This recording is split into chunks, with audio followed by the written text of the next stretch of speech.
Hukum orang yang semayang pejam mata. Kalau dia buka, boleh melihat tempat sujud, tidak ada sebarang gangguan, sunat buka mata. Ketika kita solat, sunat melihat tempat sujud dan melihat jari ketika tasyahud. Diri sunat tengok tempat sujud. Bila kita duduk tasyahud, sunat tengok jari, ingat Allah yang Maha Esa. Tetapi kata ulama, jikalau kita buka menyebabkan hilang khusyuk kita. Faham lagi? Buka jadi hilang khusyuk. Contoh, macam-macam gambar, macam-macam perhiasan dalam masjid.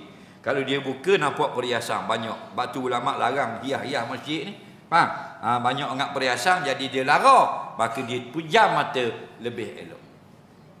Faham lagi? Atau dia buka mata, depan dia ada orang pakai gambar baju bertulis-tulisan banyak. Nah, contoh dia ada atas belakang dah ditulis Persatuan Takut Bini Losong. Dia jadi pening kepala. Pasal apa? Di mana aku nak cari borang nak masuk atas. Faham lagi? Atau dia semayang di luar. Dua semayang, orang kunci masjid. Ada setengah orang kunci. Dia semayang luar. Dia semayang ropang lalu ramai. Janda lalu belakang. Buka, kur-kur. Ia pun kejam. Maka ada ulama kata harus pejam ketika itu, dan ada ulama kata sunat pejam ketika itu, kerana bila dibuka gangguan. Soalan seterusnya.